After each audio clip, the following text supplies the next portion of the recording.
What's going on, you guys? Welcome on back to the channel. Now, the newest episode of My Hero Academia Vigilantes just dropped, and honestly, man, this right here is the episode that I was waiting for. I've been waiting to see how the Koichi and Eraserhead plotline was going to develop. I've been looking forward to that for a long time because that will signify that the Aizawa arc is close to starting. And now that we have this episode, the groundwork for that arc is finally being laid out. So let's get into it, man. Let's talk about this newest episode of My Hero Academia Vigilantes and why I think it's the best episode of the season. So, first things first, the main thing that I really liked about this episode is everything with Koichi, right? I like that this episode serves as a direct continuation from last episode where we see him developing his quirk more. We're seeing him now test kind of like the strength capabilities of that ring quirk that we're seeing him kind of foster throughout this episode.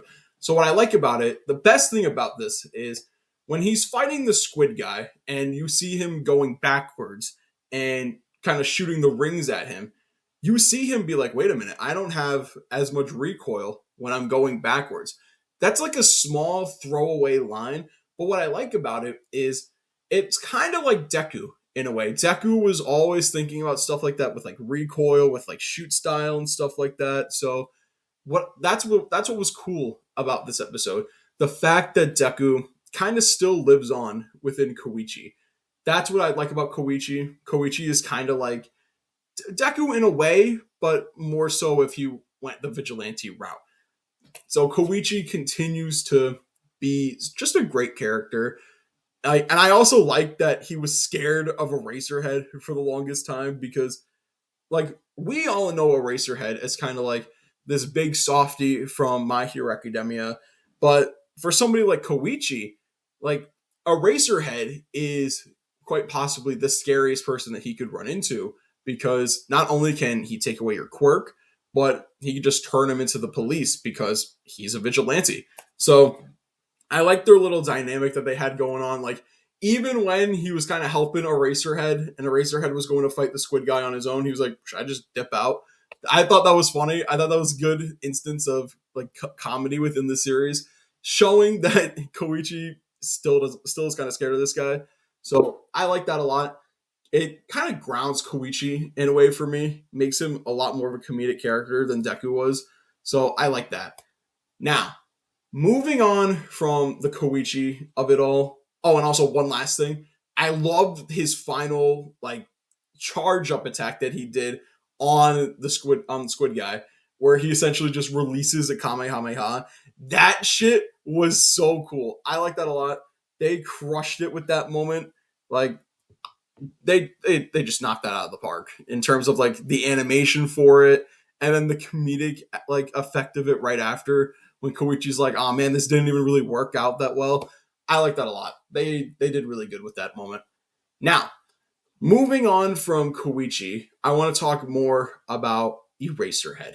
Now, Eraserhead, this is one of my favorite episodes for just Eraserhead in particular because we see him like going to the Common Rider guy's shop and just getting a cup of coffee because he's like, I can't start my day without a cup of coffee. I love that so much because it shows Eraserhead is just a normal guy, right? And it goes in line with the fact that he doesn't like doing all these like big public appearances or anything like that. He's just a guy that wants to help people. He doesn't want any of this all like big public acclaim or anything like that. And that's what I think the coffee symbolizes. It's him like looking for some sense of normalcy to kind of start his day before he goes and fights villains. I like that a lot. Now, if there's one thing that I think the animators missed when it comes to My Hero Academia, you can tell that they missed animating Eraserhead. Like when he's in his prime in moments like this. Because in My Hero, like in the final season of My Hero Academia, Eraserhead can't really do anything because he lost a leg. He's kind of just there to essentially help Monoma like keep Erasure going in that moment, right? So Aizawa doesn't really get to do much in terms of fighting, and you can tell the animators missed animating him because this was some of the most fluid Aizawa cuts that I think we've seen in years, maybe. It's been that long since we've seen Aizawa really fight somebody. So I like this a lot. It kind of also felt like a callback to the Nomu fight, especially when he got rocked in the beginning of the fight.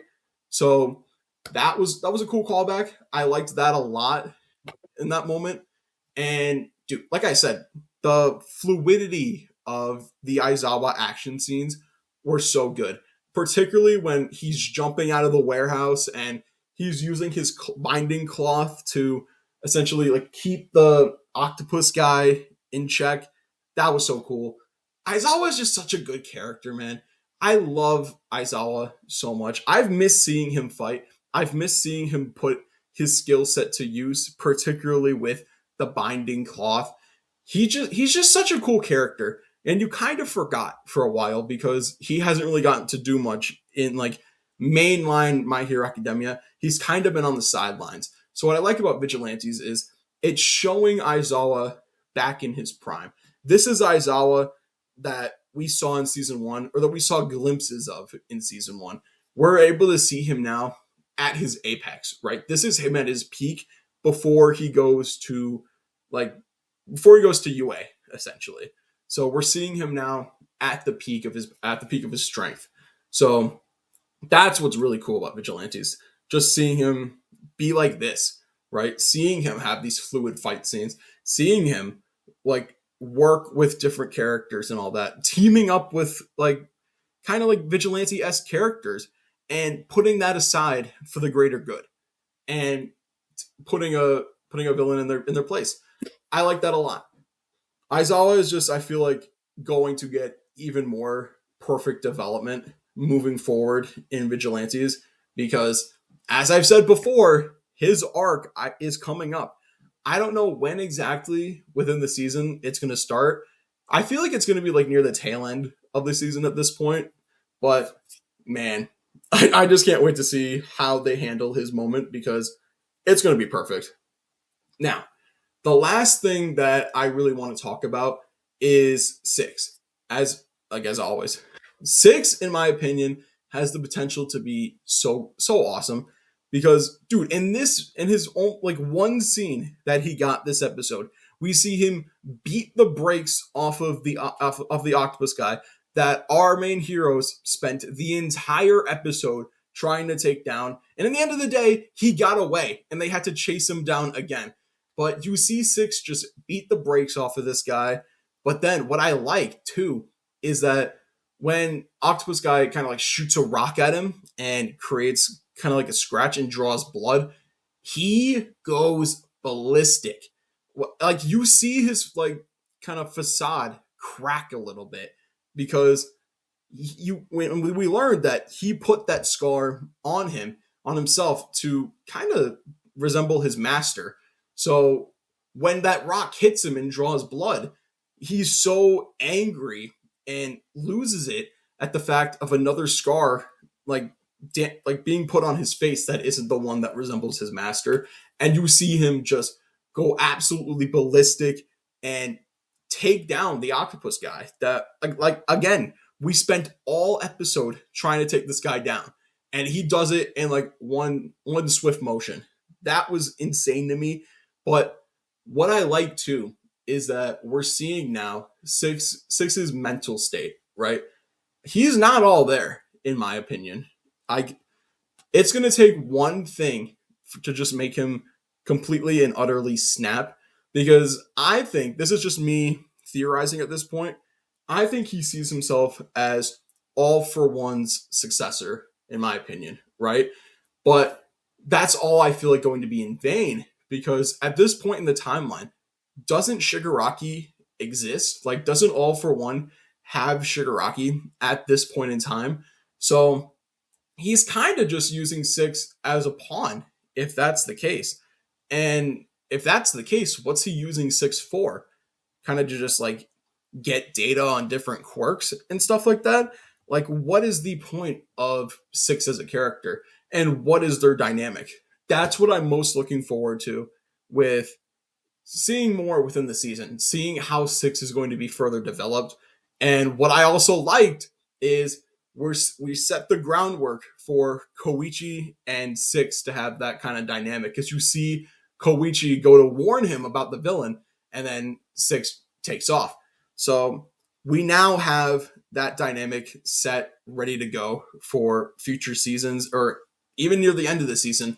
We have that dynamic ready. We finally have Koichi. We finally have Koichi's big bad, in my opinion, and I cannot wait to see how they handle this. But I think that's going to do it for me. Let me know what you guys think about this episode down in the comments below. Did you like seeing Koichi develop his offensive capabilities for his quirk even more? Or did you guys think there was something else about this episode that you liked even more than that?